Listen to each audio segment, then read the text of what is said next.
Hi there. Okay. Okay. Cool.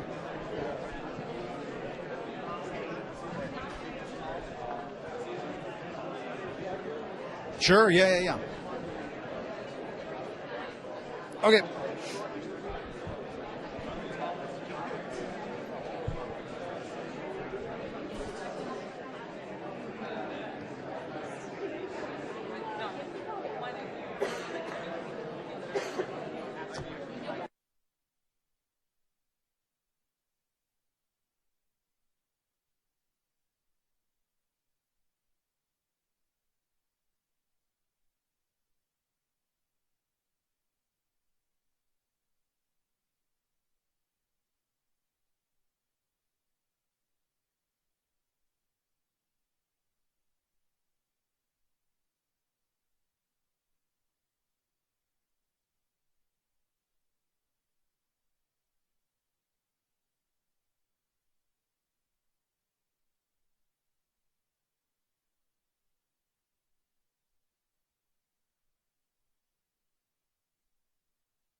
colors all jacked up.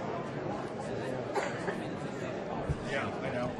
I'll lean forward. No, it's just got all different LEDs. It's going in different colors. I'll put the IP boxes here, so sorry. Yeah, let's see as much as yeah, it's a few hundred degrees of color. It just got like a little green, different LEDs. Plus, those are they over there?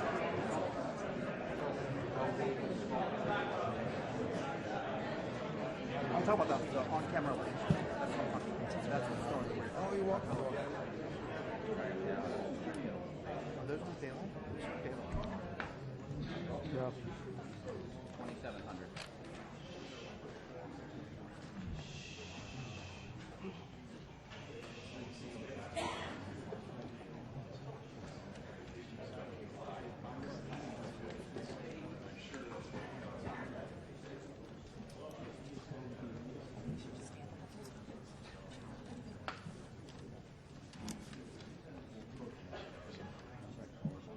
Yeah, absolutely. I do hear. So this will be the first chance that we've had to hear from the president, as you mentioned, in person since the loss of the House last night, some gains in the Senate. I think the president is trying to portray this as a net positive. And to some degree, it is a positive from the standpoint that increasing his margins in the Senate helps him with confirmation for a lot of federal judgeships that he's trying to get pushed through. Should Ruth Bader Ginsburg and Justice Sotomayor decide to retire before 2020, I'm sure Democrats will do everything they possibly can to convince them to not do that. It puts them in a good position to get those confirmations through. In fact, that Michael Wine won in Ohio and Rick DeSantis won the governorship in Florida helped the president in the 2020 elections because he has now got Republican governors who can work those states for them. And of course, those are two big battlegrounds. The question going forward is, what is the relationship going to be like between the House and the White House? The White House does believe that they'll be able to work together with the House on some nuts and bolts issues, running government, maybe do something on drug pricing, maybe able to do something on infrastructure. But they are expecting that there is going to be a blizzard of subpoenas headed their way. The incoming White House counsel, Pat Cipollone, is going to have his work cut out for him. And I think there's every chance here that the Democrats are going to try to tie the president in knots all the way through the next 2 years and 2 months, just to try to set themselves up well for November of 2020. So you're going to hear the president come out here and say that this was a positive for him. We'll see if he blames anybody for the House losses, and we'll hear what he expects for the way forward. And of course, then there's a lot of other thorny issues that come up as well. The Mueller investigation, that'll be renewed in the House Judiciary Committee. Will they be subpoenaing the president's tax returns? All kinds of things to ask the president this morning. There's no question that this one's going on for a long time. The last one in the East Room, as my former colleague Mark Miller points out, went an hour and 17 minutes. So hey, get your popcorn out, hang on to your seats, because here we go.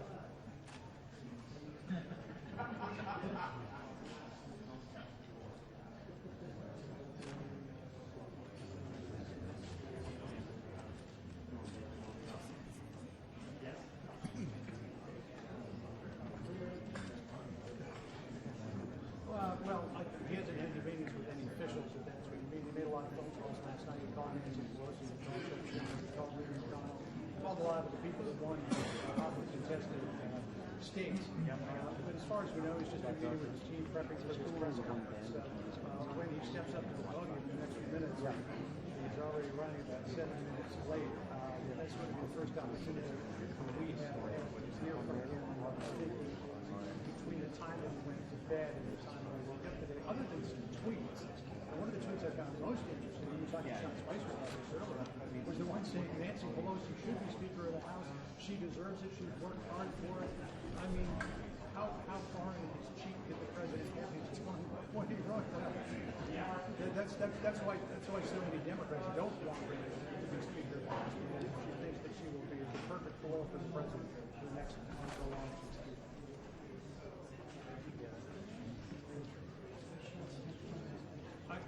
I heard him say that. Yeah, it backfired on them when they impeached President Clinton. So if that's the drumbeat that the Democrats plan to follow for the next couple of years, if history is any guide, we did not see a lot of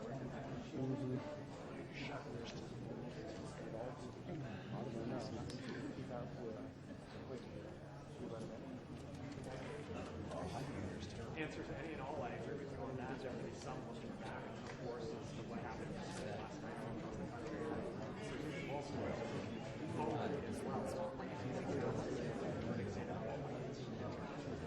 There will be an eye as well in 2020, starting today. President was not on the ballot last night, as we know, even though he said but going forward, and I think there's going to be, of course,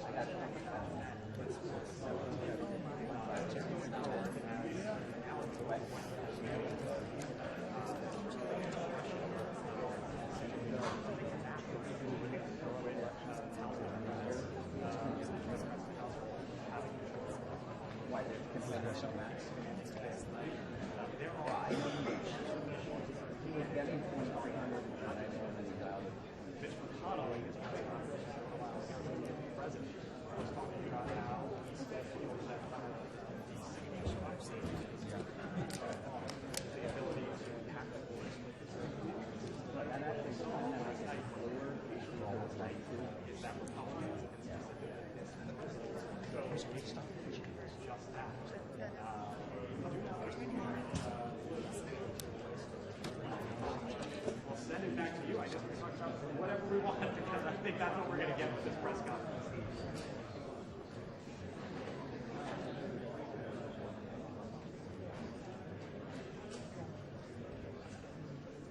We got the announcement a few hours ago that came from the president, and there was clearly a dash by my colleagues to get over here.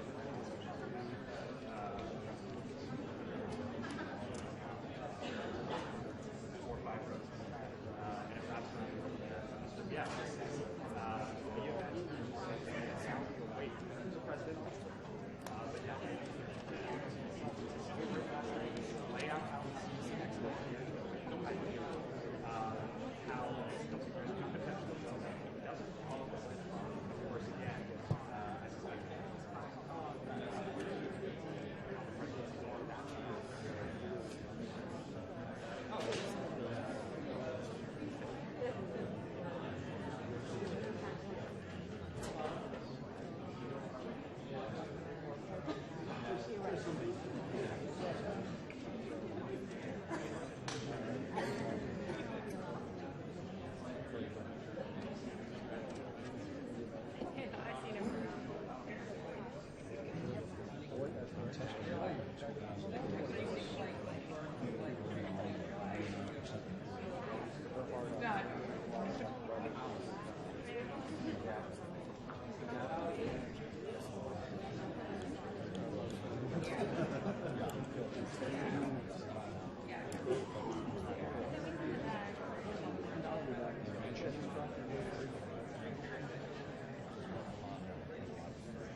Jason? Well, I like that.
Affordable area.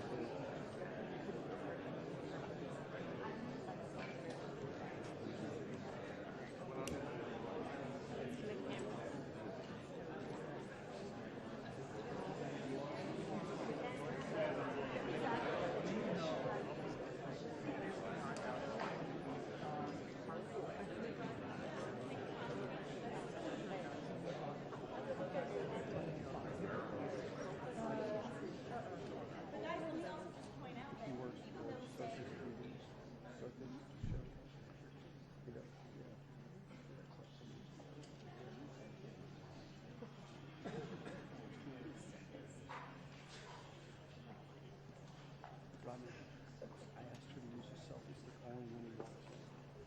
Only when you use a selfie stick when she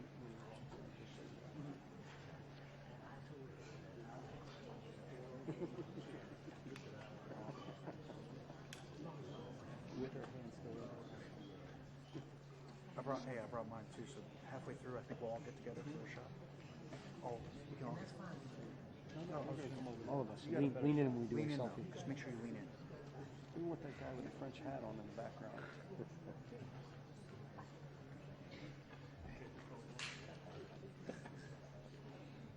Yeah, he was, oh, Ed, tell Ed to turn his phone off. Ed, your phone off?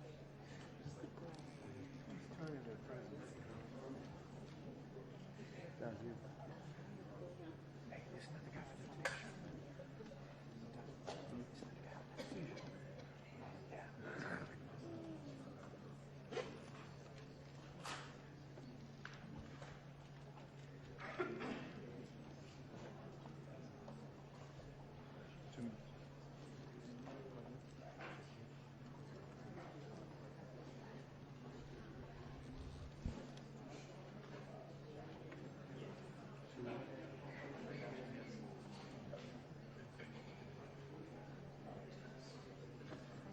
Melissa and Reynolds related?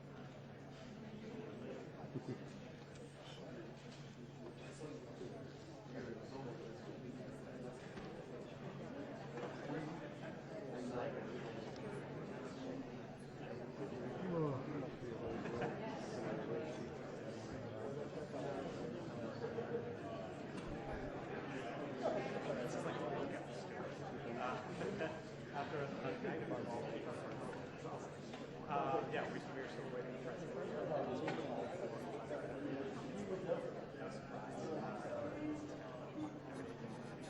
but it's not an everyday thing. It's getting a press conference of this magnitude.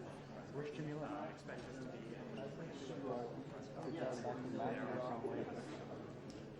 You heard me on the phone back and had a new girlfriend down south. They make Thanksgiving plans. It's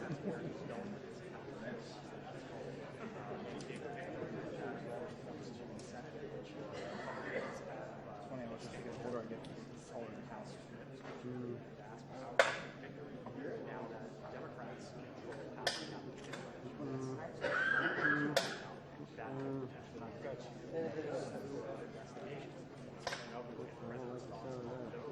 Got a lot of broken parts. You want to get in the same house you were before? Yeah,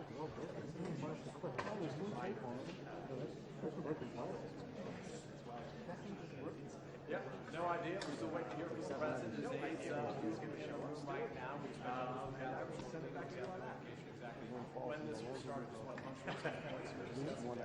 With Tom, it's obvious that the Mueller investigation is on the president's mind only an hour ago, focusing on one of the statistics that came out of the exit polls last night. That I think the number about 46% of Americans.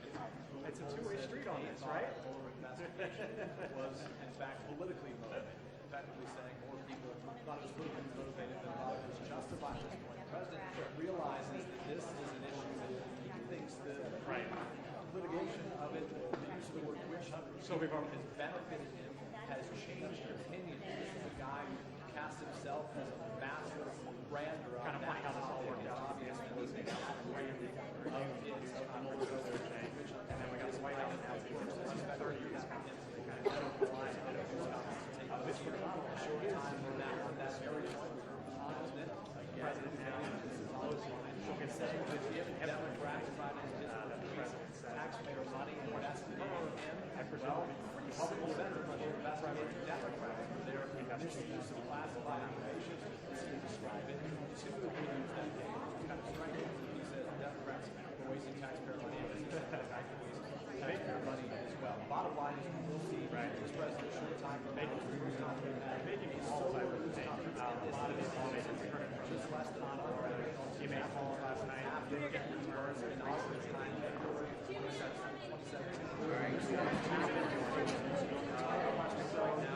Me and you can do this for 2 more minutes. Whatever you like. How long is she going to be up there? 2 minutes. 2 minutes. That's what we need.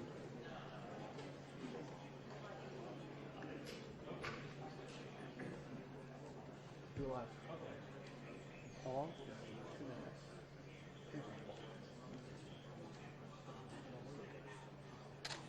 What do you think?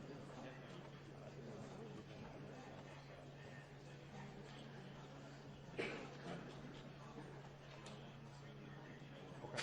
You would be like this. Okay. Good. Okay.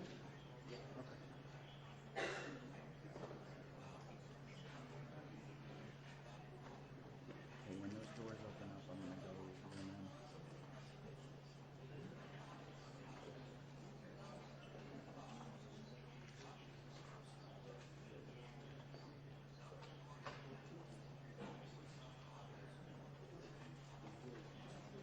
What do we got?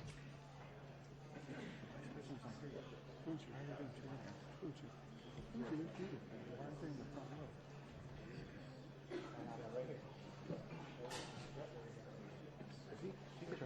Harry, good morning to you. Expect President Trump to cast this as a win overnight. He tweeted that this was a tremendous success. Why? Well, in talking to White House officials, they tell me, look, this wasn't the blue wave that a lot of people were anticipating, so you can expect President Trump to point to that. He will likely also point to the fact that he was out on the campaign trail, stumping for a number of these candidates in critical states in the Senate and governorships that did win. States like Indiana, Missouri, Florida. So expect him to talk about that. But there's also the reality check, of course, the fact that there is now divided government. There is going to be oversight of this president. So this White House is bracing for subpoenas and investigations. Democrats already signaling they are going to ask to see the president's tax returns. This is the president on Twitter earlier today. Let me read it for you, Harry. He wrote, those that worked with me in this incredible midterm election, embracing certain policies and principles, did very well. Those that did not, say goodbye.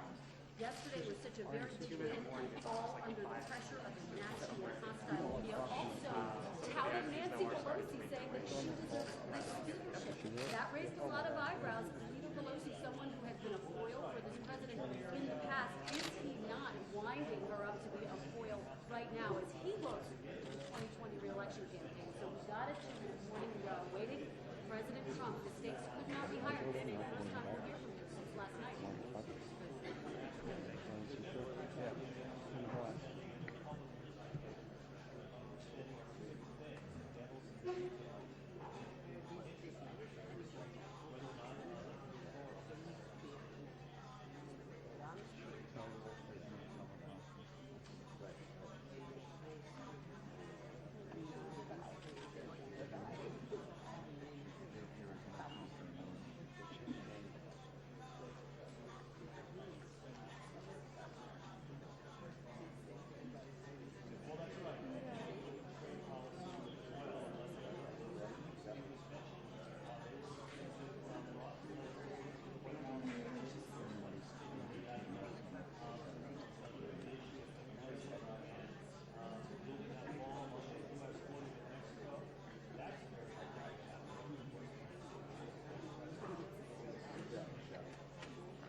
decide if there is any possible area of compromise.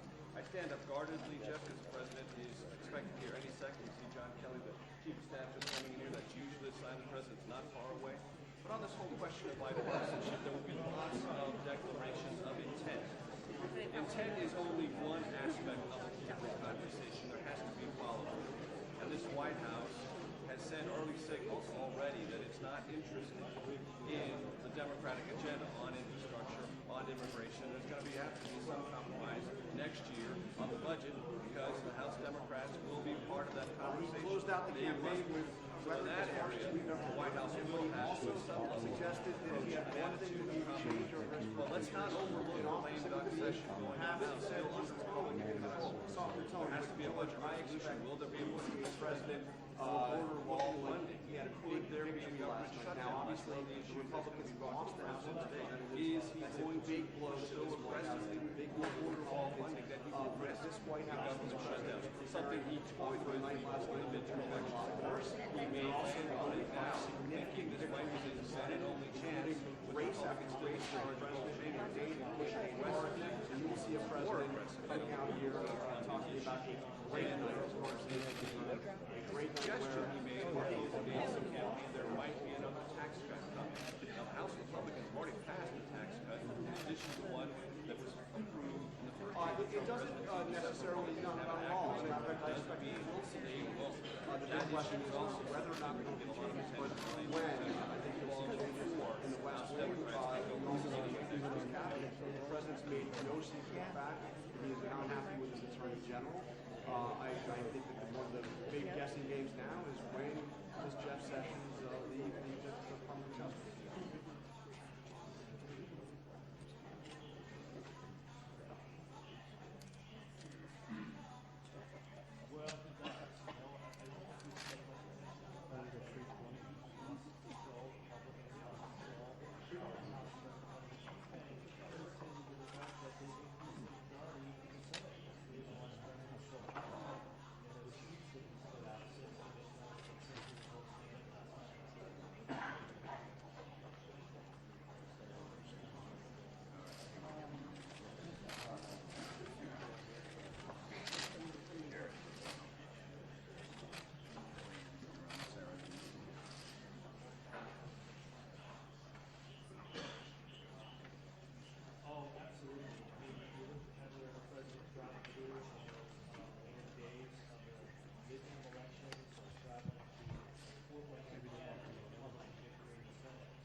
Ladies and gentlemen, the President of the United States, accompanied by the Vice President of the United States.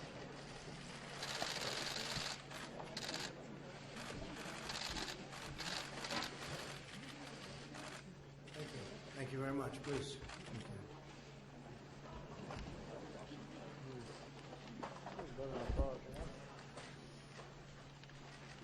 It was a big day yesterday, incredible day.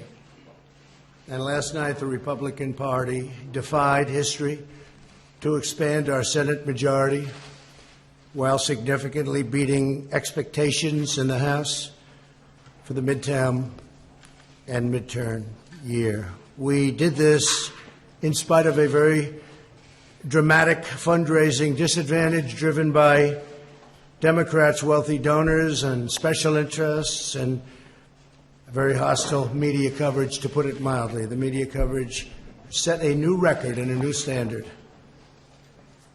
We also had a staggering number of House retirements, so it's a little tough. These are seats that could have been held pretty easily, and we had newcomers going in, and a lot of them worked very hard, but it's very difficult when you have that many retirements. We held a large number of campaign rallies with large numbers of people going to everyone. To the best of my knowledge, we didn't have a vacant or an empty seat. I'm sure you would have reported it if you spotted one. Including 30 rallies in the last 60 days. And we saw the candidates that I supported achieve tremendous success last night. As an example of the 11 candidates we campaigned with during the last week, 9 won last night. This vigorous campaigning stopped the blue wave that they talked about. I don't know if there ever was such a thing, but could have been. If we didn't do the campaigning, probably there could have been. And the history really will see what a good job we did in the final couple of weeks in terms of getting some tremendous people over the finish line. They really are tremendous people, but many of them were not known, but they will be known. This election marks the largest Senate gains for a president's party in a first midterm election since at least President Kennedy's in 1962. There have been only 4 midterm elections since 1934 in which a president's party has gained even a single Senate seat. As of now, we picked up, it looks like 3. Could be 4. Perhaps it could be 2. But we picked up a lot. And most likely the number will be 3. You people probably know that better than I do at this point because you've looked at the more recent numbers. 55 is the largest number of Republican senators in the last 100 years. In the last 80 years, a sitting president's party has only gained a cumulative total of 8 Senate seats, averaging 1 per decade. So if we picked up 2, 3, or 4, that's a big percentage of that number. So in the last 80 years, you think of that, only 8 seats. In President Obama's first midterm election, he lost 6 Senate seats, including in the deep blue state of Massachusetts. Republicans captured at least 4 Senate seats held by Democrat incumbents. And these are tremendously talented, hardworking people that did this. Indiana, North Dakota, Florida, Missouri. We also won 2 open Senate seats in Tennessee. I want to congratulate our great champion who did such a great job in Tennessee, Marcia, and in Utah. And Arizona is looking very good, really very good. She's done a terrific job. That was a tough race, and she's done a fantastic job. In each of these open seats, Democrats recruited very strong candidates with substantial fundraising and media support. We were getting bombarded with money on the other side. In the House, Republicans dramatically outperformed historical precedents and overcame a historic number of retirements, the most House Republican retirements in 88 years. 43 House Republicans retired. Now, I will say this, that in many cases they were chairmen of committees, and they left because they weren't chairmen, because the Republicans have a rule for 6 years. And what that does is wonderful in one way. It lets people come through the system and become chairman. In another way, it drives people out, because when they're a chairman, they don't want to go and not be a chairman. You're the chairman of a committee, and you're a big deal, and all of a sudden, you're not doing that anymore. So they leave. We had a lot of them leave. It's, I guess you can flip a coin as to which system is better. The Democrats do the other. Some of their folks have been on those committees for a long time as chairman. In 2010, President Obama's first midterm, he lost 63 seats. By contrast, as of the most current count, looks like around 27 House seats or something, and we'll figure that out pretty soon. We also had a slew of historic wins in the governor's races. The governor's races were incredible, against very well-funded, talented, and skilled Democrat candidates and people that worked very, very hard, respectfully, for those candidates, like Oprah Winfrey, who I like. I don't know if she likes me anymore, but that's okay. She used to.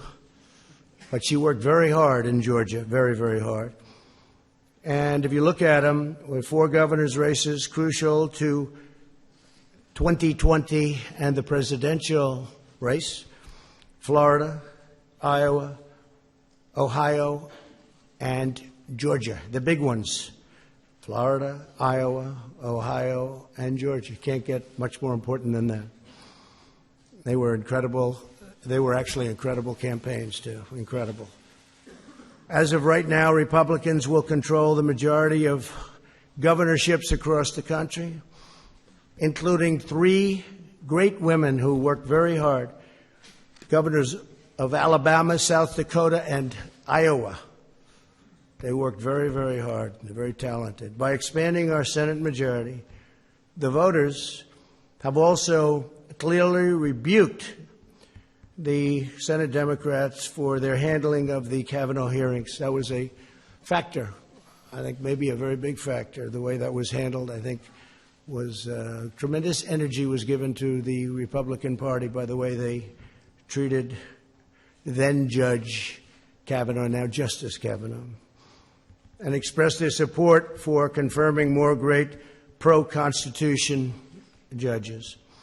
Candidates who embraced our message of low taxes, low regulations, low crime, strong borders, and great judges excelled last night. They excelled.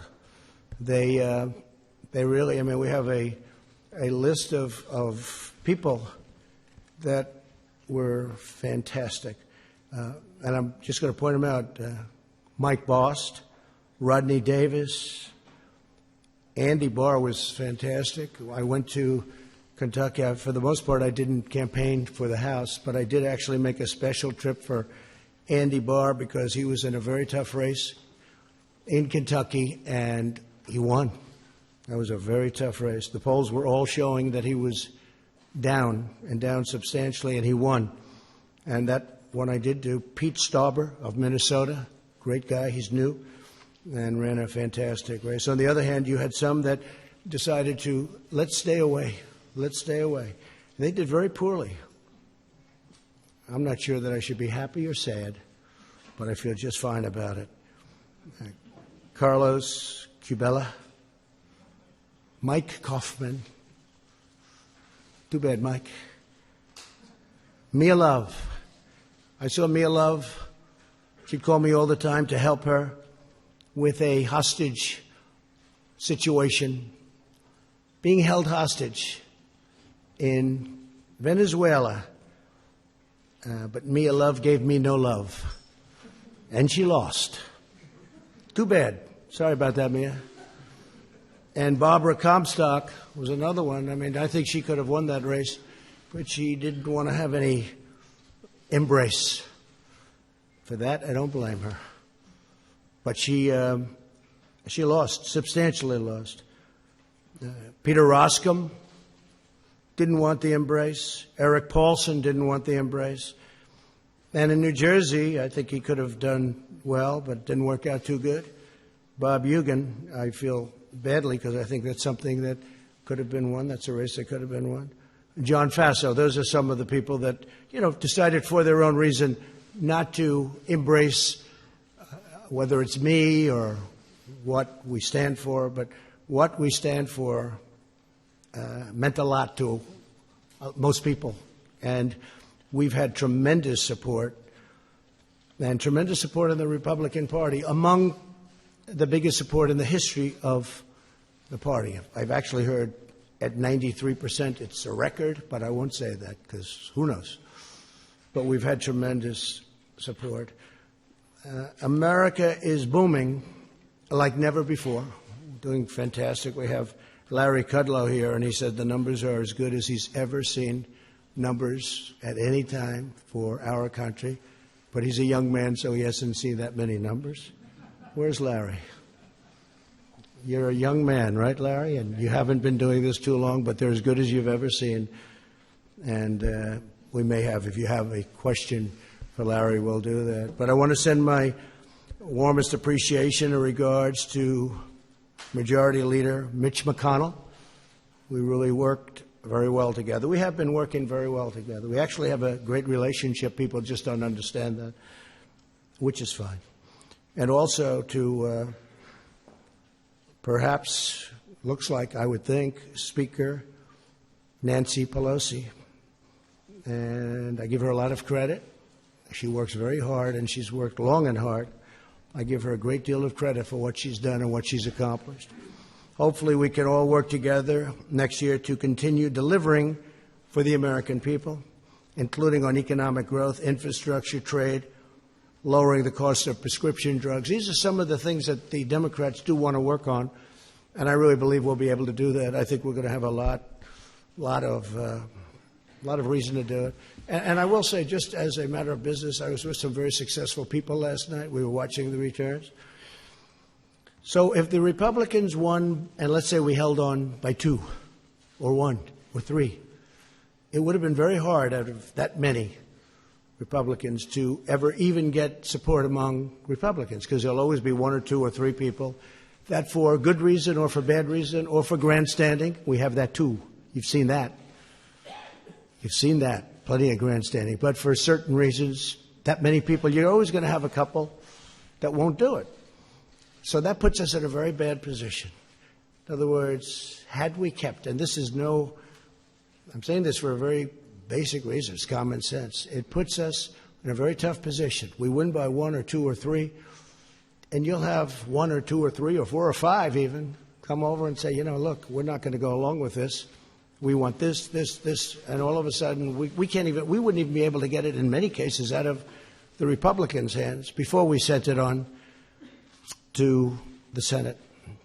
And now we have a much easier path, because the Democrats will come to us with a plan for infrastructure, a plan for health care, a plan for whatever they are looking at, and we'll negotiate. And as you know, it's been very hard in the Senate because we need essentially 10 votes from Democrats, and we don't get those votes because the Democrats do really stick together well. I don't agree with them on a lot of policy, but I agree with them on sticking together. They stick together great. So now we go into the Senate. We don't have the 10 votes.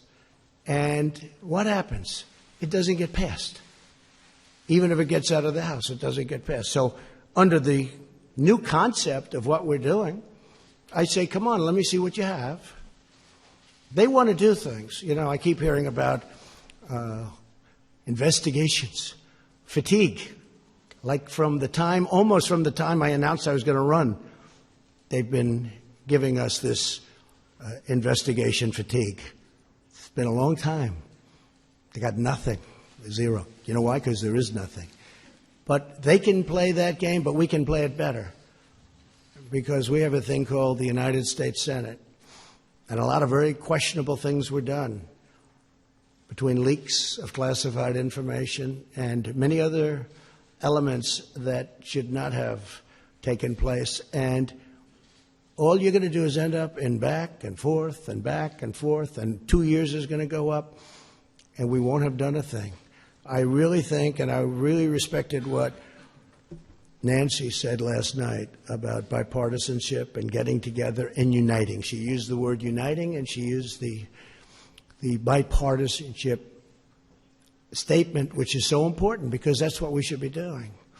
So we can look at us, they can look at us, and then we can look at them, and it'll go back and forth, and it'll probably be very good for me politically. I could see it being extremely good politically because I think I'm better at that game than they are, actually. But we'll find out. We'll find out. Or we can work together. You can't do them simultaneously, by the way, just in case somebody says, you can do them both. No, you can't.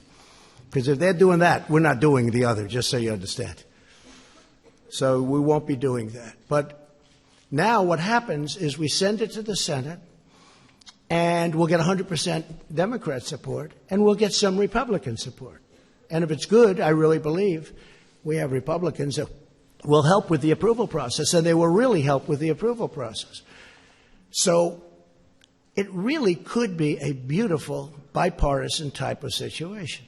If we won by 1 or 2 or 3 or 4 or 5, that wouldn't happen. And the closer it is, the worse it is. This way, they'll come to me, we'll negotiate. Maybe we'll make a deal, maybe we won't. That's possible. But we have a lot of things in common on infrastructure. We want to do something on health care. They want to do something on health care. There are a lot of great things that we can do together. And now we'll send it up, and we'll get the Democrats, and we'll get the Republicans or some of the Republicans and I'll make sure that we send something up that the Republicans can support, and they're going to want to make sure they send something up that the Democrats can support. So our great country is booming like never before, and we're thriving on every single level, both in terms of economic and military strength, in terms of development, in terms of GDP, we're doing unbelievably. I will tell you our trade deals are coming along fantastically. The USMCA and South Korea is finished. USMCA has gotten rave reviews. We're not going to lose companies anymore to other countries. They're not going to do that because they have a tremendous economic incentive, meaning it's prohibitive for them to do that. So it's not going to be like NAFTA, which is one of the worst deals I've ever seen, although we've made some other pretty bad ones too. Now is the time for members of both parties to join together, put partisanship aside, and keep the American economic miracle going strong. It is a miracle. We're doing so well, and I've said it at a lot of rallies. Some of you have probably heard it so much you don't want to hear it again, but when people come to my office, presidents, prime ministers, they all congratulate me, almost the first thing, on what we've done economically, because it is really amazing. And our steel industry is back. Our aluminum industry is starting to do really well. These are industries that were dead. Our miners are working again. We must all work together to protect our military. We have to do that. To support our law enforcement, secure our borders, and advance really great policy, including environmental policy. We want crystal clean water. We want beautiful, perfect air. Air and water has to be perfect.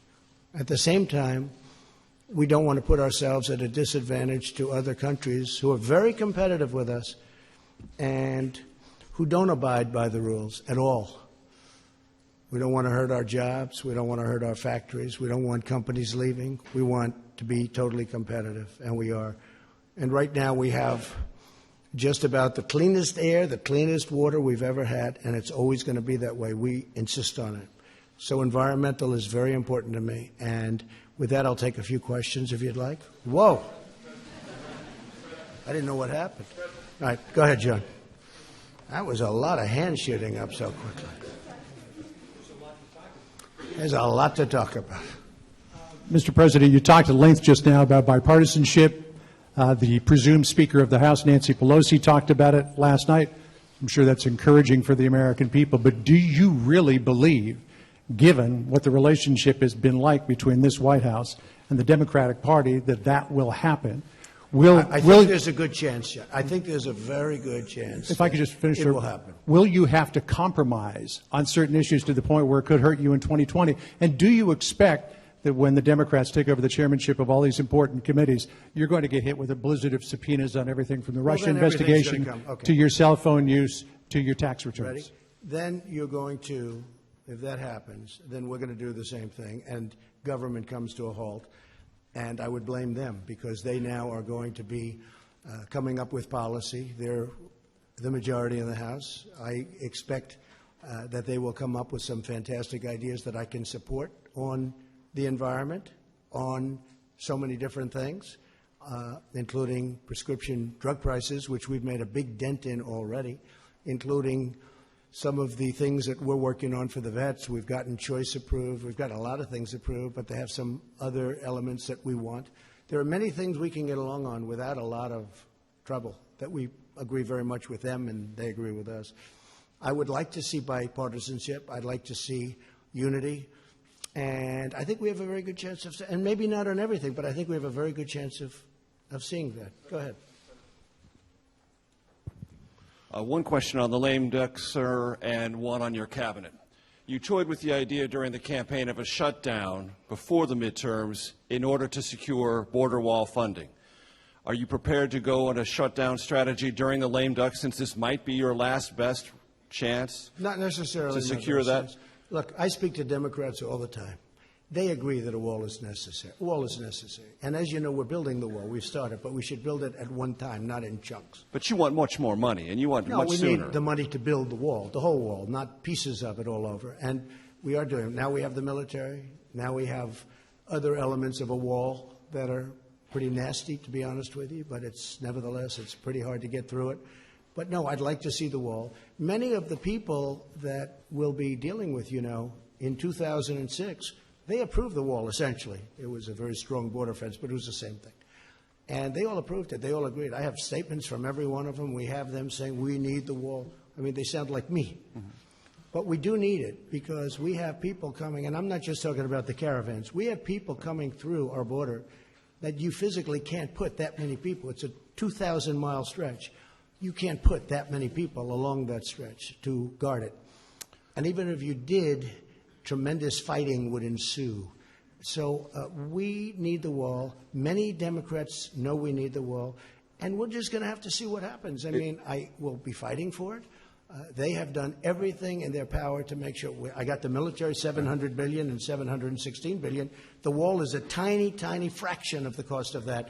But their whole agenda has been to try not giving me anything for the wall. I really believe politically they're hurting themselves. I actually think politically that's a good thing for me, but I want to get the wall up because we need it. So no shutdown scenario. I don't know. I can't tell you that. No, I can't commit to that, but it's possible. And can you give us clarity, sir, on your thinking currently, now after the midterms, about your Attorney General and your Deputy Attorney General? Do they have long-term job security? I'd rather answer that at a little bit different time. We're looking at a lot of different things, including cabinet. I'm very happy with most of my cabinet. We're looking at different people for different positions. It's very common after the midterms. I didn't want to do anything before the midterms. But I will tell you that, for the most part, I'm extremely happy with my cabinet. I think Mike Pompeo has fit in so beautifully. He's done an incredible job. How about your Interior Secretary? We're looking at that, and I do want to study whatever is being said. Is he in jeopardy? I think he's doing an excellent job. But we will take a look at that in a very strong, and we'll probably have an idea about that in about a week. Thank you, Mr. President. Okay, thank you. Wow, this is... Go ahead, Jim. He gave me a fair interview the other day, so I might as well ask him a question. All right. Thank you, Mr. President. And picking up there, you told me the other day that you are an open book. So I think I am an open book. So point blank, Democrats go after your tax returns. Will you try to block that, or will you allow them to have them? Well, look, as I've told you, they're under audit. They have been for a long time. They're extremely complex. People wouldn't understand them. They're done by among the biggest and best law firms in the country. Same thing with the accounting firms. The accountants are a very, very large, powerful firm from the standpoint of respect. They're highly respected. Big firm. A great law firm. You know it very well. They do these things. They put them in.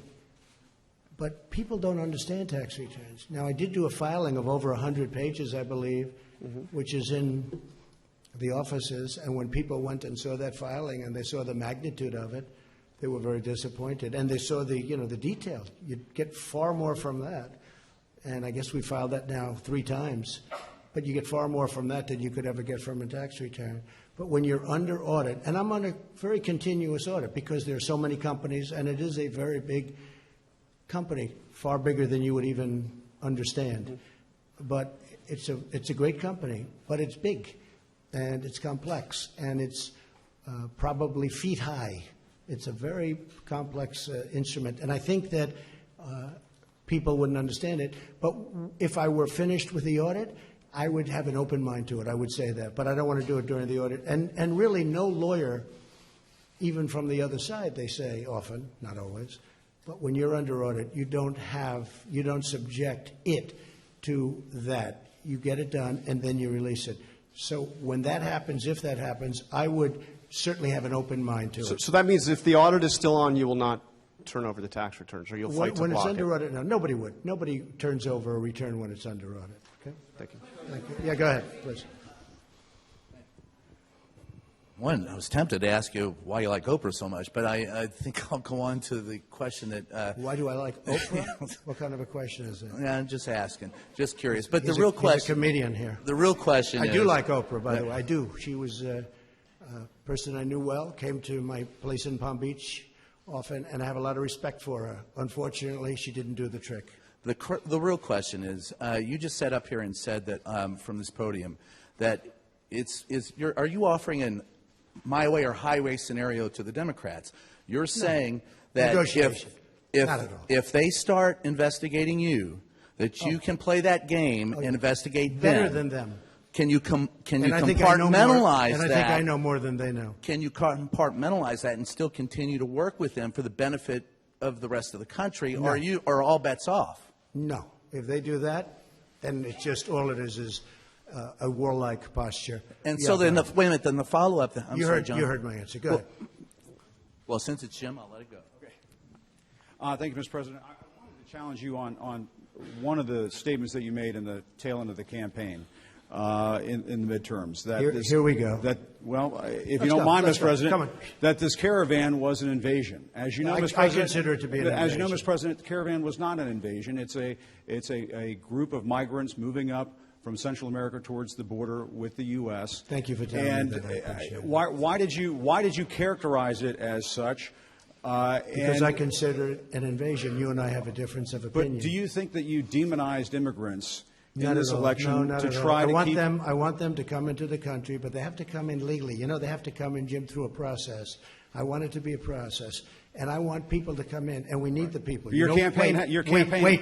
You know why we need the people, don't you? Because we have hundreds of companies moving in. We need the people. But your campaign had an ad showing migrants climbing over walls and Well, so that's on. true. They weren't actors. They're not going to be doing that. that. They weren't actors. Well, no, it's true. Do you think they were actors? They weren't actors. They didn't come from Hollywood. These were people. This was an actual. You know, it happened a few days ago, and They're hundreds of miles away, though. They're hundreds and hundreds of you know miles what? away. I That's think not an you invasion. should, honestly, I think you should let me run the country. You run CNN, All right. and if you did it well, your ratings Let would me be ask, much if better. I may Okay, ask that's one other enough. question, Mr. President. If I may Okay, ask Peter, one go other ahead. question, are you worried? That's enough. That's Mr. enough. President, That's I was enough. going to ask one of the other folks. That's enough. Pardon me, ma'am. Mr. Excuse President, me. That's enough. Mr. President, I had one other Peter, question, let's if go. I may ask, on the Russia investigation. Are you concerned that you may have I'm not concerned indictments- about anything with that you the may have Russian indictments coming down? investigation because it's a hoax. Are you- That's enough. Put down the mic. Mr. President, are you worried about indictments coming down in this investigation? Mr. President. I'll tell you what, CNN should be ashamed of itself having you working for them. You are a rude, terrible person. You shouldn't be working for CNN. Go ahead. I think that's unfair. You're a very rude person. The way you treat Sarah Huckabee is horrible. And the way you treat other people are horrible. You shouldn't treat people that way. Go ahead. Go ahead, Peter, go ahead. In Jim's defense, I've traveled with him and watched him. He's a diligent reporter who busts his Well, I'm butt not a like big the rest fan of of us. yours either, so I understand. to be honest So with you. so let me ask you a question if I can. You repeatedly You said... aren't the best. Mr. President, you repeatedly, over the course of Okay, the... just sit down, please. Well, when you report fake news, when you report fake news, which CNN does a lot, you are the enemy of the people. Go ahead. Mr. President, over the course of the last several days of the campaign, sir, at the end of the campaign, you repeatedly said that Americans need to fear Democrats. You said Democrats would unleash a wave of violent crime that endangers families everywhere. Why are you Because pitting they're very weak on Americans? crime. Why are Excuse you me. pitting Americans Peter. against one another, sir? Peter, what are you trying to be him? No, I'm Peter, just let asking me the question. Let me just tell you. Very simple. Because they're very weak on crime. Because they have often suggested, members and people within the Democrat Party at a high level have suggested getting rid of ICE, getting rid of law enforcement. That's not going to happen, okay? We want to be strong on the border. It's a fantastic job. What they do for us is so, really, it's so unrecognized how good a job they do. So we want to take care of them, and we recognized how good a job they do.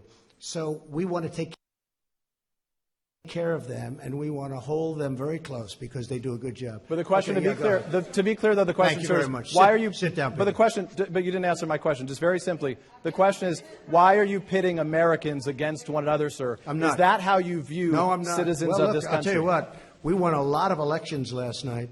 We did very well last night. But in many ways, I think it it's divided going the to have. country. I think it's going to have a very positive impact. I watched NBC this morning. They didn't report it exactly correctly, but that's that's the fact with NBC. Nothing I can do about that. But I want this country to have protection. We want security in our country. I want security, Peter. I mean, you maybe don't think it's so important. And I think when you don't have it, you are indeed unleashing crime. I feel that. Go You ahead. said you would sign an executive order on birthright citizenship. Are you still going to sign the executive order on birthright citizenship You'll this ask week? me that question a little bit later. Go ahead. Okay. Go ahead, sure. Thank you, Mr. President. The investigation by the special counsel Robert Mueller has been going on since last spring. It's been over your head. It's been a long time. Yeah, it's been over your head, over Republicans' head, during the midterms as well. Is this an opportunity for you, Mr. President, to end that investigation? Would you consider removing Mr. Mueller from his position? I could have ended it any time I wanted. I didn't. And there was no collusion. There was no anything. I didn't. They went after hackers in Moscow. I don't know about that. They went after people with tax problems from years ago. They went after people with loans and other things. Had nothing to do with my campaign. This is a investigation where many, many millions of dollars has been spent, and there's no collusion. It was supposed to be on collusion. There's no collusion, and I think it's very bad for our country. I will tell you. I think it's a shame. And a poll came out today, by the way, from NBC, or at least I saw it on NBC, where a majority of the people do not agree with the Mueller investigation, or it wasn't approved. They have approval and disapproval, and it had a much higher disapproval. It should end, because it's very bad for our country. So if it's bad... And I'm not just talking about the tremendous expense. And the other thing is they should look at the other side also. They only look at one side. They're not looking at all of the things that came up during this investigation. They don't do that. They should also get people that can be fair, not 13 or 14 or 17. I call them the angry Democrats. They are angry people. And it's a very unfair thing for this country. It's a very, very, forget about unfair to me, it's very bad for our country. Okay. So, Mr. President, if it's Go ahead. Mr. President, No. just wait, if it's unfair to the country and it's costing millions of dollars, why don't you just give him the end mic, it? please? I've answered the question. Okay. Go ahead, take the.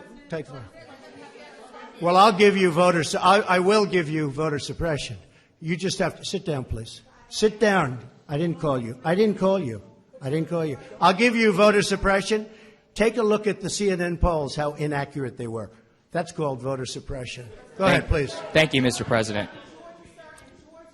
I'm not responding. I'm responding to.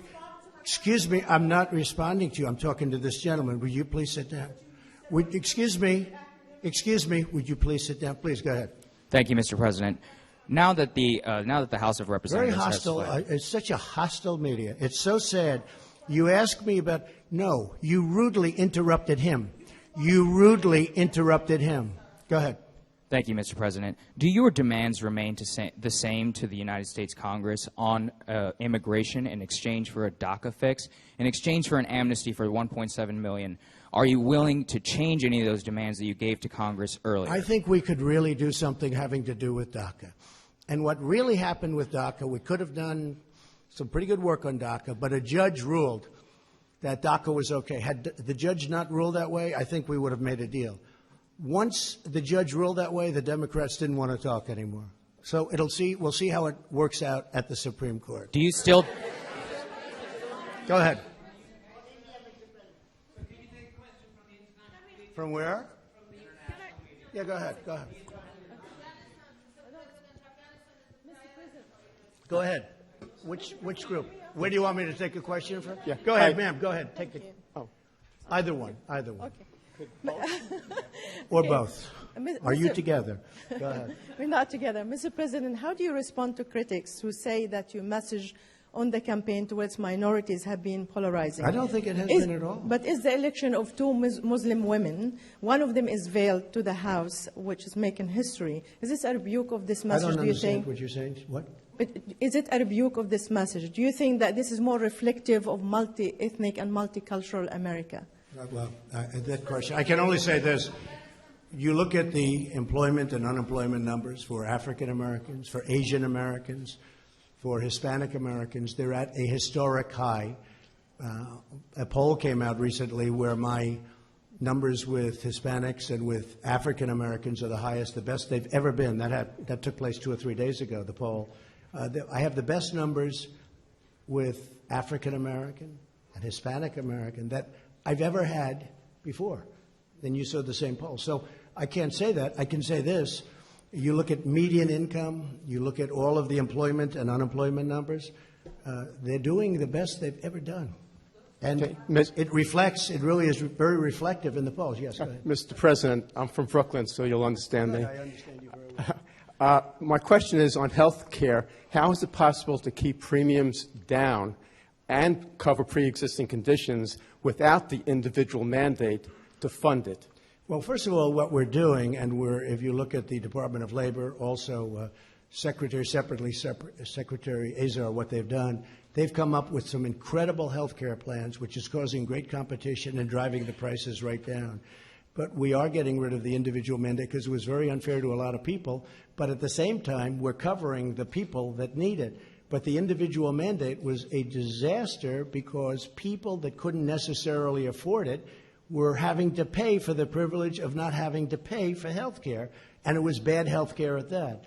So we are working many plans for health care. We're creating tremendous competition. We had Obamacare repealed and replaced. Unfortunately, one person changed his mind at the last moment, and we had no Democrat support. I have to say that. We didn't have one vote. We would have repealed it, replaced it. We would have had a large-scale, very good health care plan. Now we're doing it a different way. We're doing it a different way. But getting rid of the individual mandate is a very, very popular thing and a very important thing, and people very much appreciate it. Go ahead. No, that's enough. Go ahead, please. Thank you, sir. Two questions. One, I know you went through the results, and you obviously studied them late last night.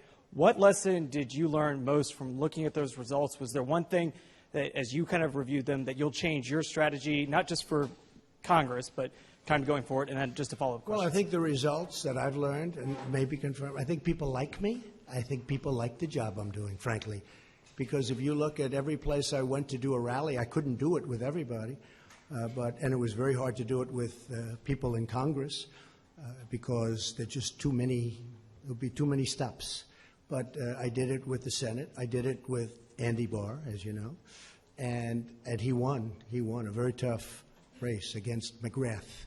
It was a very, very tough race in Kentucky, and he was down quite a bit, and I went there, and we had a tremendous, very successful, some of you were at that rally, and he won that race. But I could only do that so much because there are just so many players involved. But I did focus on the Senate, and we had tremendous success with the Senate, really tremendous. Can I ask you one more question? Sorry, Mr. President, one more question, if you don't mind. I'm so sorry, sir. It's a rare opportunity. A lot of people are going to be rushing to Iowa, rushing to New Hampshire. You know that the Democrats are already looking ahead to 2020. Do you want to lock down your ticket right now, sir? Will the vice president be your running mate in 2020? Well, I haven't asked him, but I hope so. Where are you? Mike, will you be my running mate? Stand up, Mike, please. Raise your right hand. No, I'm only kidding. Will you? Thank you. Okay, good. The answer is yes. Okay. Thank you, sir. That was unexpected, but I feel very fine. Yeah, please. Thank you, Mr. President. Going back to the Russia investigation and the potential investigations from the now Democratic majority in Congress, some say that you could stop all this by declassifying. I could fire everybody right now, but I don't want to stop it because politically I don't like stopping it. Yeah. It's a disgrace. It should have never been started because there was no crime.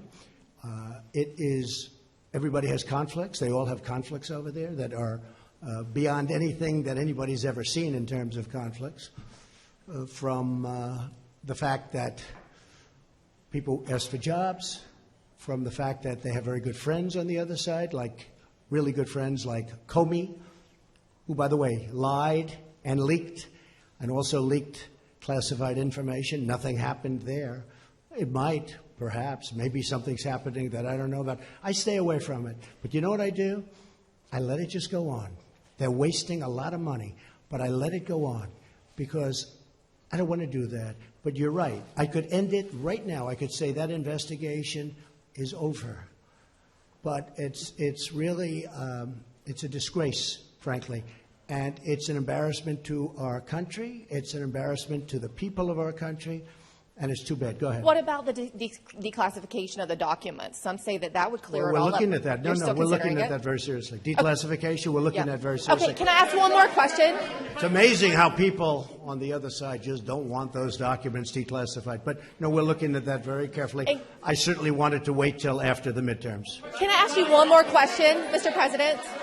Okay, thank you. Go ahead.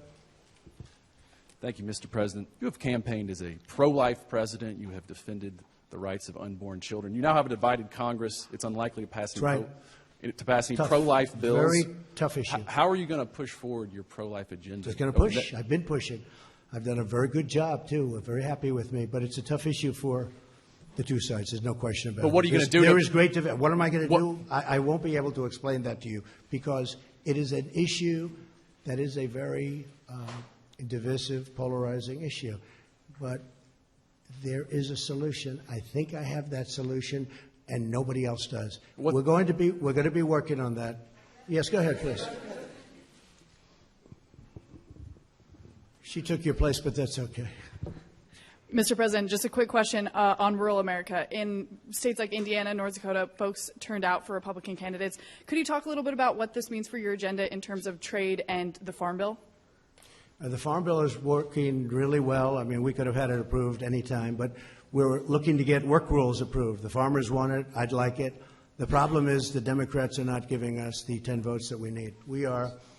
Everybody wants it. The farmers want it, but the Democrats are not approving the Farm Bill with work rules. We could have it very fast without the work rules, but we want the work rules in, and the Democrats just don't want to vote for that. So at some point, they'll have to pay maybe a price. Jeff, go ahead. Thank you very much, Mr. President. Thank you. Have you seen any evidence that Russia or China intervened in yesterday's election? Well, we're going to make a full report, and unlike the previous administration, we've done a lot of work on that issue. And if you look, speak with the FBI, speak with the Department of Justice, speak to Homeland Security. We've spent a lot of time. It gets very little coverage in the papers. I mean, you cover the nonsense part, but you don't cover the important. This is very important.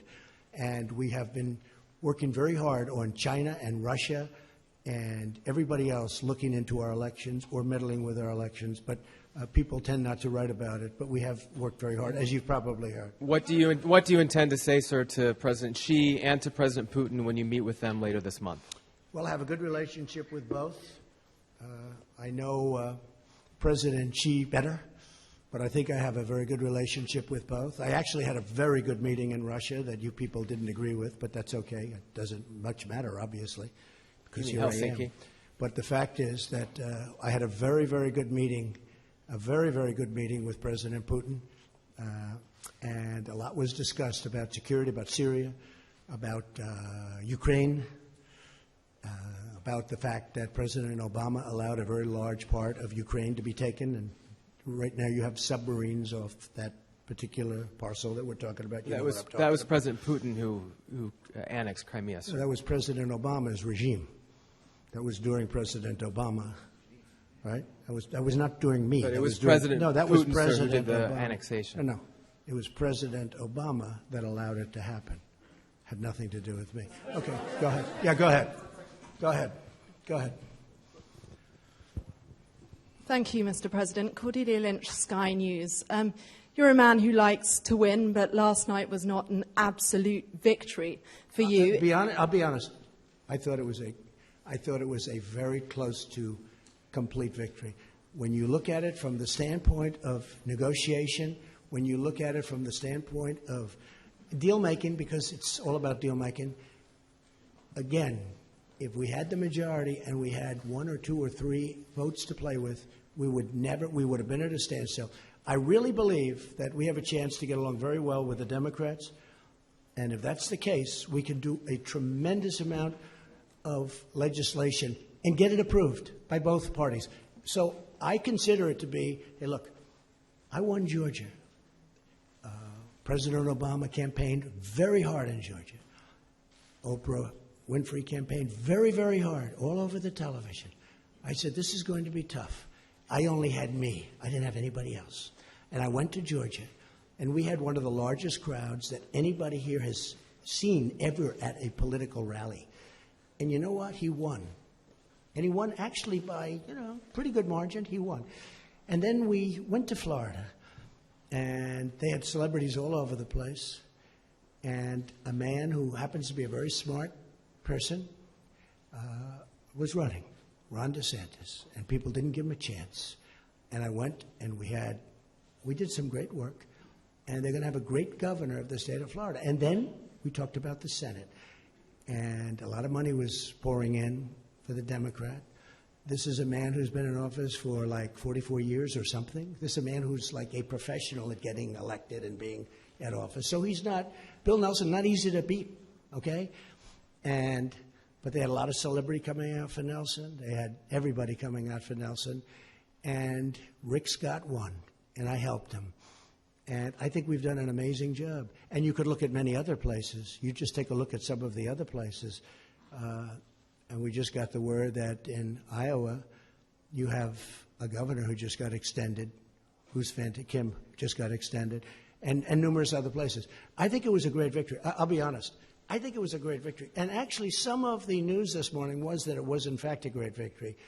But if you look at it from the standpoint of gridlock, I really believe there's going to be much less gridlock because of the way this is going than any other way. Wait, sit down, please. Go ahead. Thank you, Mr. President. Let me ask you about one of the campaign promises you made down the stretch, which was a 10% tax cut for the middle class. Yeah. You just talked about gridlock. Democrats, they now run the House Ways and Means Committee. If it means a tax cut of some kind for the middle class, but that means raising rates elsewhere, corporations, on the wealthiest, is that a trade-off that you would be willing to make and able to enact a middle class tax? You know that this will have to be now proposed, because if we did it now, we don't have the votes in the Senate. We would need 10 Democrat votes. We probably couldn't get them. If we could pass it very easily in the House, but there's no reason to waste time because you don't have the votes in the Senate. But if as an example, if the Democrats come up with an idea for tax cuts, which I'm a big believer in tax cuts, I would absolutely pursue something, even if it means some adjustment. Some adjustment on which side, the corporate, the individual? Yeah, to make it possible. But I would love to see a tax cut for the middle class. Now, that's going to be their decision. They're going to have to make that decision. As you know, if we bring it up to the Senate, we'd need Democrat votes 10, and we don't have those 10 votes. And just because the markets would want to know, sir, some adjustment, would that be 1%, 2%, 3% on either side? It's too early. I'm just saying I would be certainly willing to do a little bit of an adjustment. Go ahead, behind. Thank you. Go ahead, please. Mr. President, thank you very much. Two questions. One is you had talked about leaders who had called to congratulate you. Did President Putin call to congratulate you? And will you, in fact, meet with him at lunch this coming weekend? Well, as I understand it, we're having, and I guess a lot of you are going over, we're having a lunch for numerous countries. I'll be there. I believe President Putin is going to be there. We don't have anything scheduled. I don't think we have anything scheduled in Paris. And I'm coming back very quickly. I'm going over. This is a great event. This is an important, really, this is going to be a very important and I think a very beautiful ceremony. I'm looking forward to going, and we're representing the incredible heroes of the world, but the heroes of our country from World War I. And so I'll be going there, and I am very proud to go there. Did he call you? I don't think we have time set aside for that meeting. Now, with that being said, we're very shortly meeting again at the G20, where he'll be there, and I'll be there, and that's where we're actually looking forward to meet. We will be having a lunch, but I think there are many people there. And did he call you to congratulate you? And if I could also just invite you, since this is quite a gathering we've got here, to go ahead and talk about the staff changes that you expect in the White House while we're here. We're eager to hear about them. Is General Kelly going to stay on? As we make changes, we'll sit down and talk to you about it. I mean, there's no great secret. A lot of administrations make changes after midterms. I will say that for the most part, I'm very, very happy with this cabinet. We're doing a great job. But what about in the White House? What about in the White House, sir? You've got a lot of White House staff. Some have been talking about leaving. General Kelly has been rumored to be leaving. No, people leave. People leave. And is that going to happen? People leave. I haven't heard about John Kelly, but no, people leave. They come in. They're here. It's a very exhausting job. Although I love doing it, I must tell you. But it's exhausting for a lot of people. I'm surprised at a lot of people. They start off, they're young people. They're there for 2 years, and they're old by the time they leave. It's quite exhausting. But I love doing it, and I'll tell you, there will be changes. Nothing monumental from that standpoint. I don't think very much different than most administrations. And we have many people lined up for every single position. Any position, everybody wants to work in this White House. We are a hot country. This is a hot White House. We are a White House that people want to work with. Okay. No, please, behind you. Go ahead. This has been a very challenging campaign. This has been a It's very been challenging campaign. a very challenging campaign. It has involved quite a lot of abuse and a lot of violence. People have died during the course of this campaign. Right. Is there any way in which you think the temperature could be lowered? Perhaps peace could break out with the media? Perhaps your bipartisan relationships across the House and the Senate may now produce some change? Or are we going to have more of the same? It's a very fair question. Look, I would love to see unity and peace and love and any other word you want to use. And obviously, I think we had to, especially at this particular juncture, we had to wait till after the midterms are over. Now they're over. If they would cover me fairly, which they don't, I'm not saying that in a hostile way. I get extremely inaccurate coverage.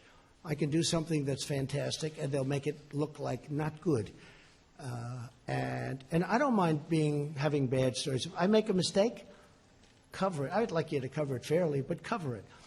But when you do something terrific, look how little the economy is talked about. A poll came out this morning talking about how little the three networks, I don't think they included CNN, but how little the three networks talk about how good the economy is. How little. Almost not at all.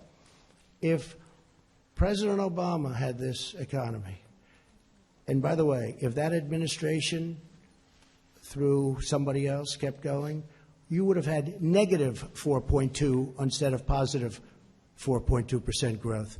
You would have had negative. It was heading down. But here, the point is this, excuse me. I would love to see unity, including with the media.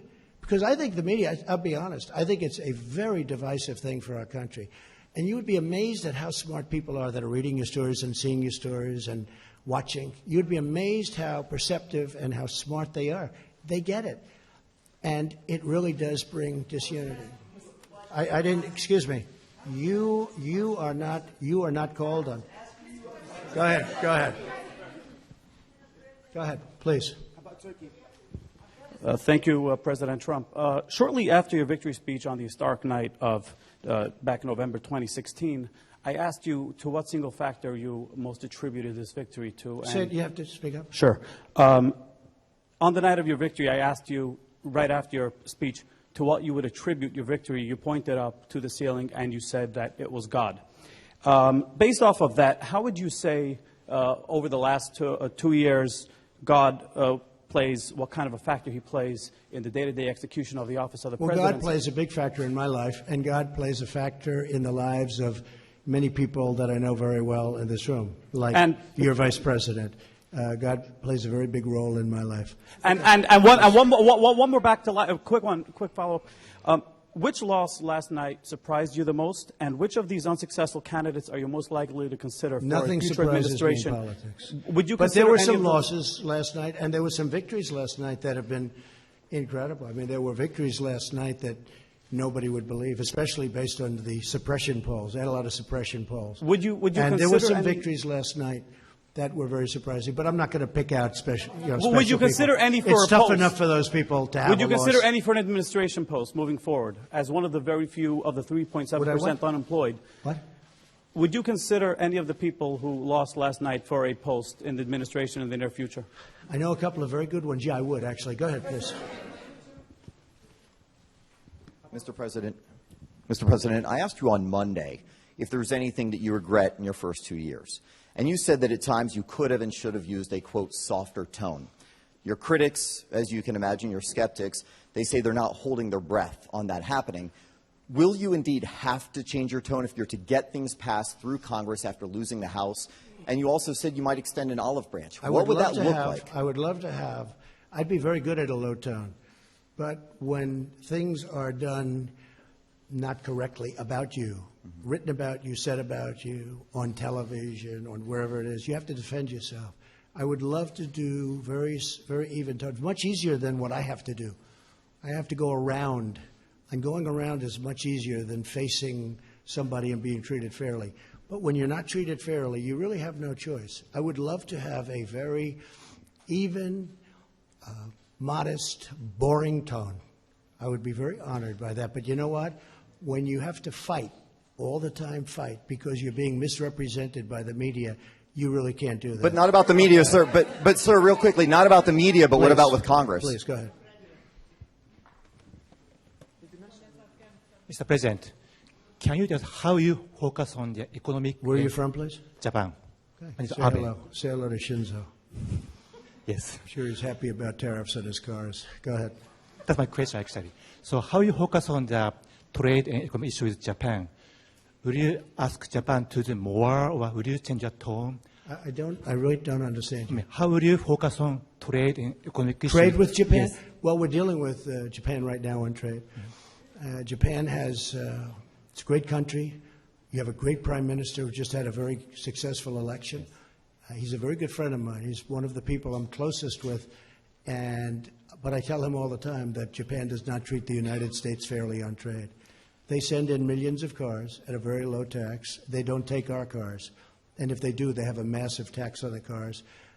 Japan, and I'm not blaming Japan. I'm blaming the people that were in charge of the United States for allowing that to happen. But as you know, we have close to a $100 billion trade deficit with Japan.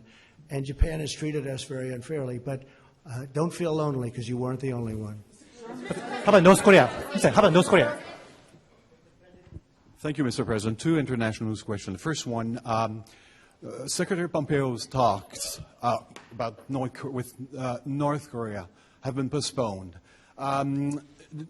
What is happening there, and will your meeting still happen with... We're going to change it because of trips that are being made. We're going to make it at another date. But we're very happy how it's going with North Korea. We think it's going fine. We're in no rush. We're in no hurry. The sanctions are on. You still expect to meet Kim Jong-un? Excuse me, wait. Sorry, sir. The sanctions are on. The missiles have stopped. The rockets have stopped. The hostages are home. The great heroes have been coming home. Mike Pence was in Hawaii, where one of the most beautiful ceremonies that anyone's ever seen for the fallen. These are great heroes. Very important. When I was running, a lot of people, as many years ago as it was, in many cases grandchildren, but they were asking about that.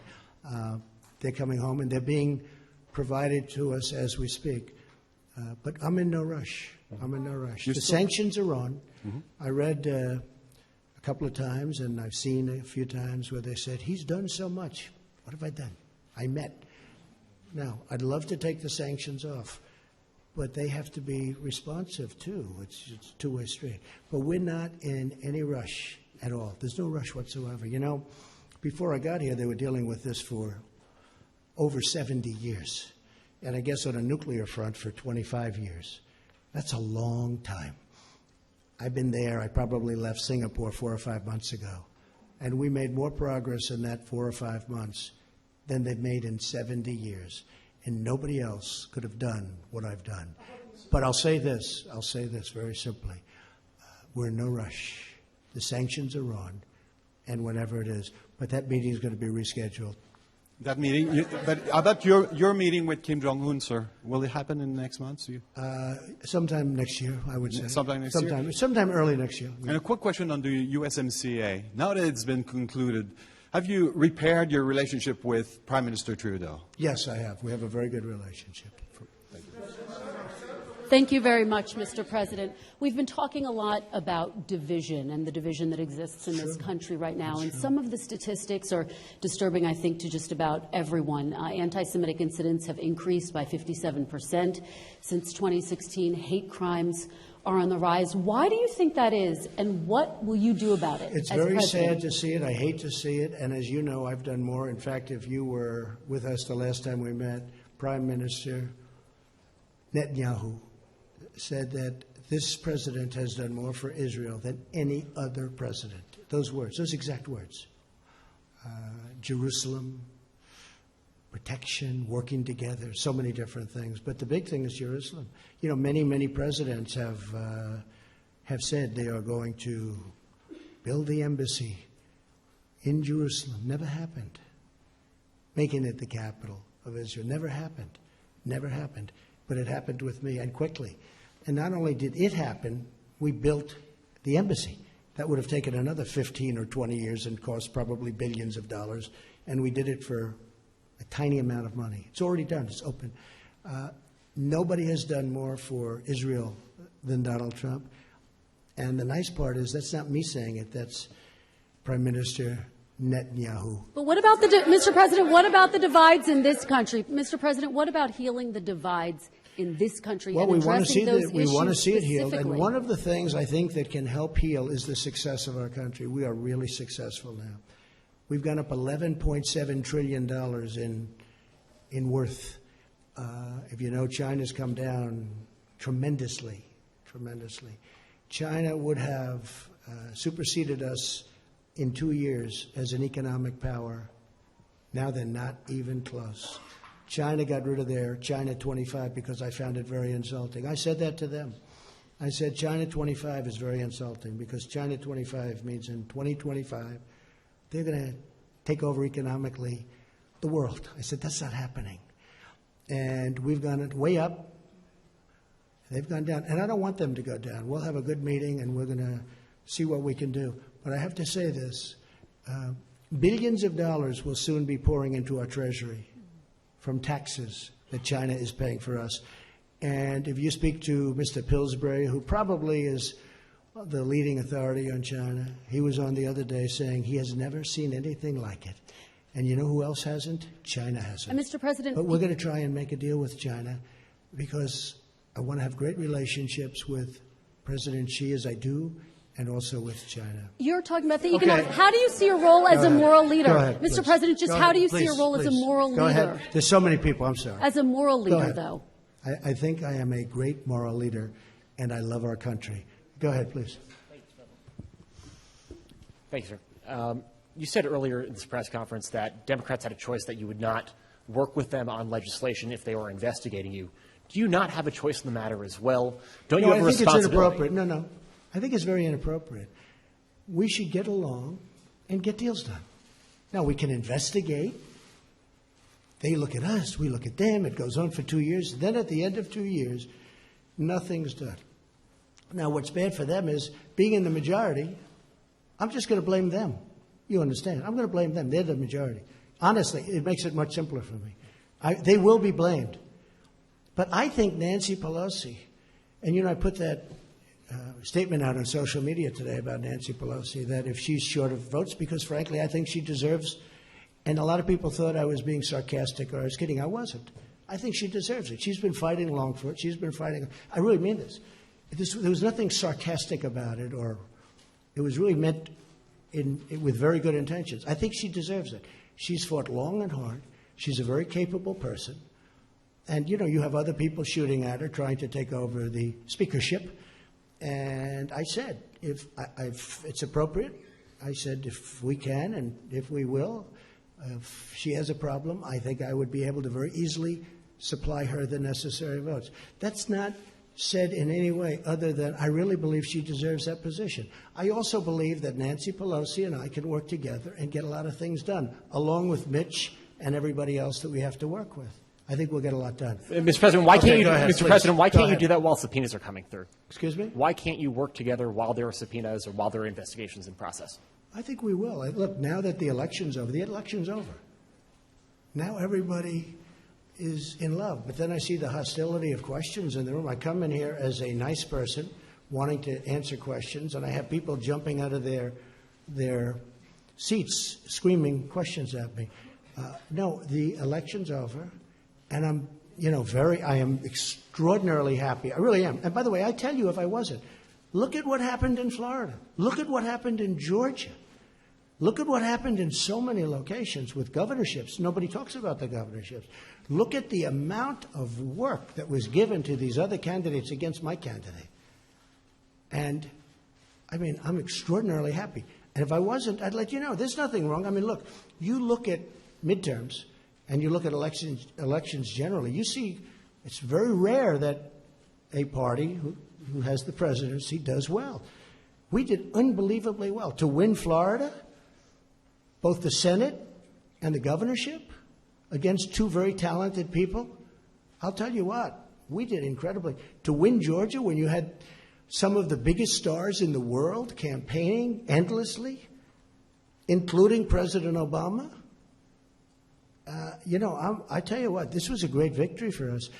And again, from a deal-making standpoint, we are all much better off the way it turned out. Because I really believe if the Democrats want to, we can do a tremendous amount of great legislation. Yes, please, go ahead. Should we keep this going for a little while? Yes. Yes, I think you should keep this going. You know what? When you get bored, would you please tell me? Seriously. Tell me. You're never bored. I don't want to, hopefully not. I don't want to overstay, but yes, please go ahead. Hi, Mr. President. Yemi Shalcenter with PBS NewsHour. On the campaign trail, you called yourself a nationalist. Some people saw that as emboldening white nationalists. Now people are also saying that the president. That's such a racist There are question. some people that say that now the Republican Party is seen as supporting white nationalists Oh, because of your rhetoric. I don't What do you believe make of that? I don't believe it. I don't know. Why do I have my highest poll numbers ever with African Americans? Why do I have among the highest poll numbers with African Americans? I mean, why do I have my highest poll numbers? That's such a racist question. Honestly, I mean, I know you have it written down and you're going to tell me. Let me tell you, it's a racist question. And Mr. President, I love it. You know what the word is? I love our country. I do. You have nationalists, you have globalists. I also love the world. And I don't mind helping the world, but we have to straighten out our country first. We have a lot of problems. And Excuse me. But to say that, what you said, is so insulting to me. It's a very terrible thing that you said. And Mr. Okay, President, please, Mr. President, people have you Go talked ahead. about middle class tax cuts on the campaign trail. How will you get Democrats to support that policy? You have to ask them. Well, Hey, what's your plan for excuse working me. with You know Democrats how on a my middle plan class is? tax plan? You know what my plan is? I'll ask them. And if they say yes, I'm all for it. And if they say no, there's nothing you can do because you need their votes. Go ahead. Yes. Thank you, Mr. President. Francesca Chambers, DailyMail.com. You said many times on the campaign trail that you didn't want Nancy Pelosi to be Speaker. At least you suggested that. You spent a lot of time talking about her and Chuck It's not a question Schumer. of want. I would have. Let me answer.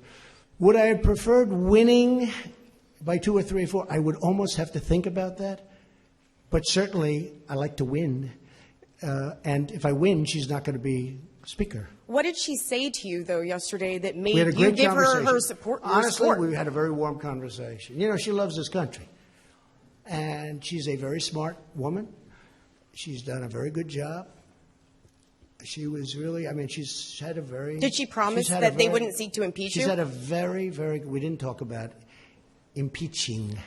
We didn't talk, what do? Do you impeach somebody because he created the greatest economic success in the history of our country? Let's impeach him because the country is so successful. Let's impeach him. Has he done anything wrong? They asked somebody, has he done anything wrong? No, but let's impeach him anyway. And they also said, let's impeach Justice Kavanaugh. Let's impeach him. And now they have the second woman coming out, that the first, the second. And I hate to say this, but it was public.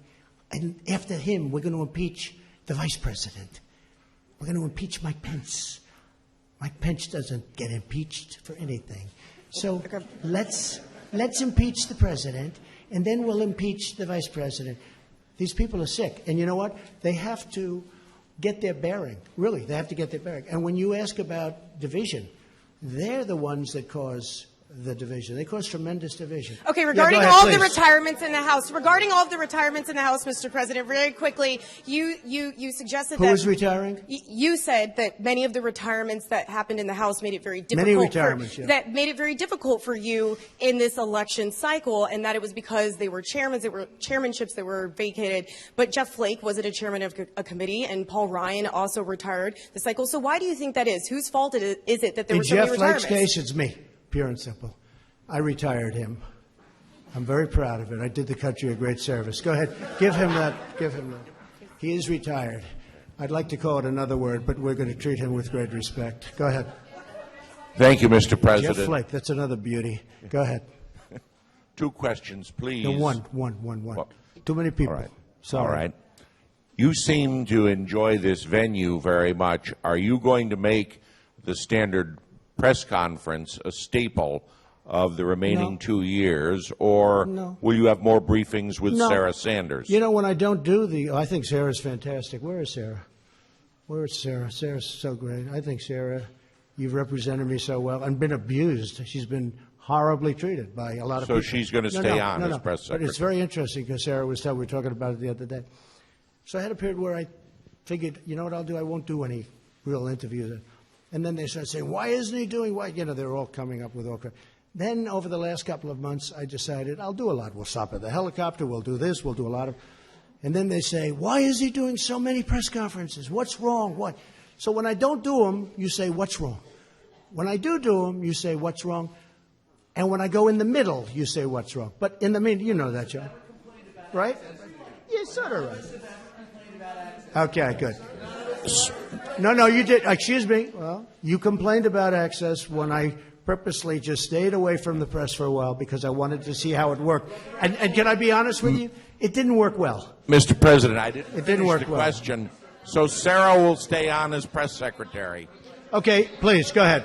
No, go ahead. First off, I personally think it's very good to have you here because a free press and this I type do of too. engagement. Actually, I do too. Yes, it's vital to It's called democracy. earned media. It's worth billions. Go ahead. So I have two questions for you, if that's all right. It's a rare opportunity. First, just a point of clarification on the tax returns issue. You brought up the audit. That doesn't prevent you from releasing them. I know it. Oh, sure. Right, But but I didn't say it prevented me. I said lawyers will tell you not to do it. But Go if ahead. the What's Demo- your next question? Go ahead. if- Come well, on, let's go. Just on that. More exciting Okay. question than that, please. Second one.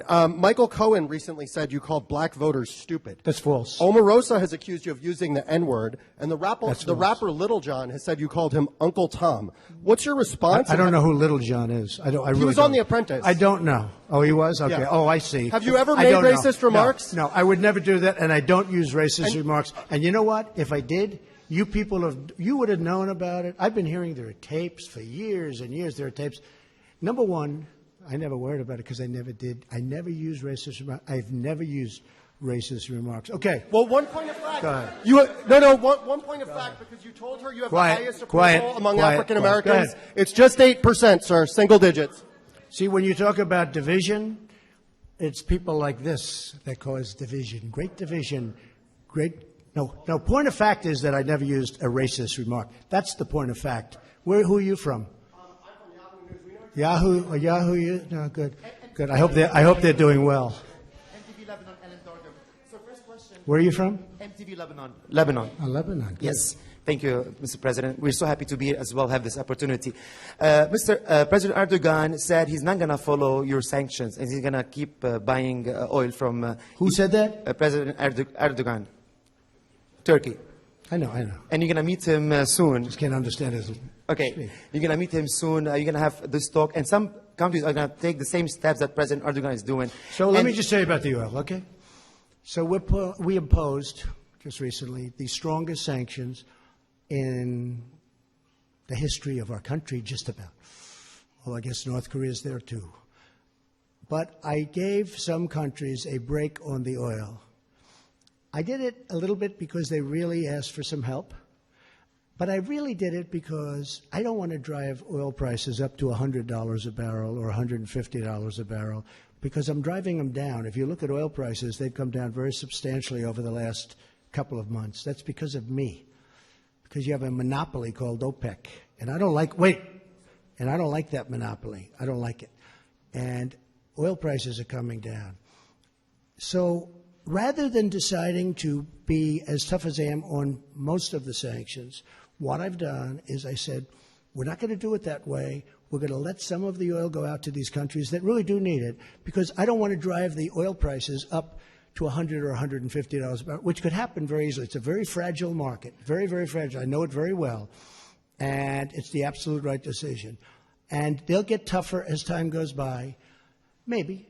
But I don't want to have any effect on the oil prices worldwide where I drive them up, because I consider that to be a tax, and I don't like taxes. We have a peace process between Israel and Palestine. Please. The peace process is over. Who? Oh, congratulations to John Tester. Congratulations. I'm sure you're very unhappy about that. Go ahead. Mr. Yes, President, please, go ahead. Can you address the... We'll take a couple of more and then we'll go. Can you address concerns in places like Georgia where people waited in line to vote for hours, where voting machines weren't working in certain districts, and You there think that's the wasn't power? reason that the candidate lost? Well, there are concerns being raised that it wasn't. I wasn't equal involved access in to- Georgia. I know, but other but as than I president- love the state. I Yes, do but love as the state. president of the United States, are you concerned about the access that people are having to voting? I heard it was very efficient in Georgia. I heard it was very efficient. But again, you'd have to ask the state governments because just one of those things you're going to have to ask them. Yeah, go ahead, please. Please, go ahead. Thank you, Mr. President. You expressed some concerns about social media companies unfairly censoring conservatives during the election. Do you anticipate working with Democrats to regulate these companies, or are you satisfied with I the would way do things that, are? yeah. I would look at that very seriously. I think it's a serious problem. At the same time, you start getting into speech. That's a very dangerous problem. That could be the beginning. So it's very dangerous. Believe it or not, I'm one that really likes free speech. A lot of people don't understand that. But I am a big believer. When you start regulating, a lot of bad things can happen. But I would certainly talk to the Democrats if they want to do that. And I think they do want to do that. Yes, sir, go ahead. Former President Barack Obama famously said that he had a pen and a phone to use executive power on issues like immigration. Do you see yourself using executive power to get some of your immigration agenda done? I do. I think that some of it I can use executive power on some, not all. But I mean, he certainly used it. He used it on DACA. And when he did it, he said something to the effect that, I'm not allowed to do this, it'll never hold up, but I'm doing it anyway. And he did it, and they found judges that approved it. We also found judges that didn't approve it, so it's obviously going to be determined in the Supreme Court. And if the court rules in favor of what President Obama thinks they should rule, which is what he said, then I will probably have a deal with the Democrats in a very short period of time. We were very close to having a deal until we got that very strange ruling. You also made some promises about immigration during the campaign, and I want to know if you're going to follow through with them. Are you going to aggressively... Which one are you talking about? Birthright citizenship. Are you going to sign an executive order to ban... We are looking at it very seriously, absolutely. I mean, is yes or no? Or and I believe we have the absolute right, but that's another case that will be determined by the Supreme Court of the United States. Are you going to send 15,000 troops to the border? You've been reading the same documents as I have. You know exactly what I'm doing. You know exactly what I'm doing. So go ahead. What's your next question? Also, on the Khashoggi matter, it's been more than a month since the death of Mr. Khashoggi, the journalist. Very sad thing, very terrible thing. Do you think Saudi Arabia is guilty of having him murdered? And if so, I'll what have kind a of much punishment will be stronger involved? opinion on that subject over the next week, and I'm working very closely with Congress. We're working together, some very talented people, and we're working with Congress, we're working with Turkey, and we're working with Saudi Arabia, and I'm forming a very strong opinion. Go ahead, John. Go ahead, John. Mr. President, just a quick follow-up. You said something about Nancy Pelosi. You said that Nancy Pelosi, she loves our country. Do you regret some of the things you said during the campaign? I mean, various times you said Democrats want to put a wrecking ball to our future, want to destroy our country. I believe that. With their current policy, they're using a wrecking ball on our country. I believe that 100%. This would be a wrecking ball. But I think there's a compromise somewhere, and I think that could be really good for our country. Okay, how about one more? Do you Go regret ahead. the ad? Do you regret the ad that you did that was branded as a racist ad, and even Fox News wouldn't air it, NBC wouldn't air it, Do I other regret it? networks? Yeah. Surprised you asked me that question. I do not. Go ahead, please.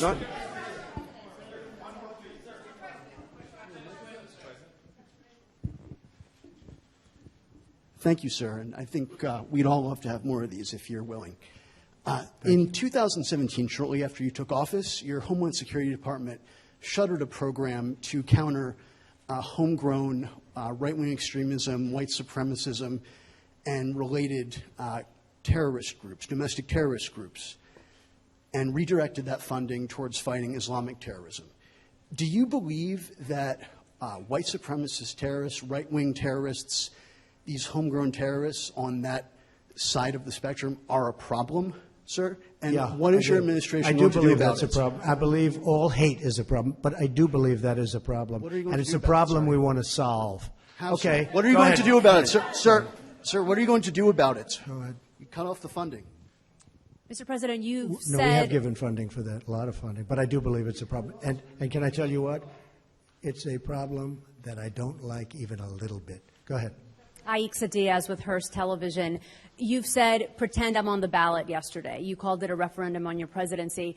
Many local districts across the country rejected your midterm message, particularly suburban women. How do you bridge that divide now? Also with the influx I think of my women message coming was into very Congress. well received. I mean, just look at the results.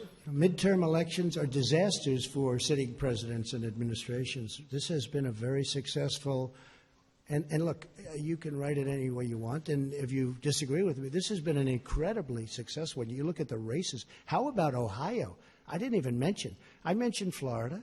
I mentioned Georgia. How about the governor of Ohio? A fantastic, suburban women voters? Excuse me. A fantastic man who was down in the polls, and everybody was talking about this person that was so great. And I went up there, and I did a rally. And they have now a great governor. You're going to have a great governor in Ohio for hopefully a long period of time, but for 4 years. And Mike DeWine is a fantastic person. And I went up there for two reasons, because I felt that his opposition was not a good person, and we know a lot about him, and I felt that Mike was a fantastic person. And he won, and not only did he win easily. So add that to Florida, and add that to Georgia, and add that to all of the other races that we won, outside even of the Senate races, which were the biggest of all. Because these were races that, and Mike Pence can tell you, and some of the folks over here can tell you, these were races that were going to be unopposed. We were not going to oppose certain of the people running, certain senators. They said they couldn't be beaten. They said Heidi could not be beaten. Please don't do it. They couldn't. This was a year out. What about in the suburban Excuse districts? me. How do you get those back? You're telling me about popularity. They said many of these people, when I said 9 out of 11, but I said when many of these people, these weren't like easy races. These were tough races. And so I think the level of popularity, the first question I was asked was about, well, what have you learned? What about your own popularity? I think that's what I learned. I was very well received by this great country, by the people of our great country. And I'm very proud of that, because I love the people of this country. These people, we are the greatest people. I love the people of our country. What do you say to women, and Mr. I'll tell you President? something.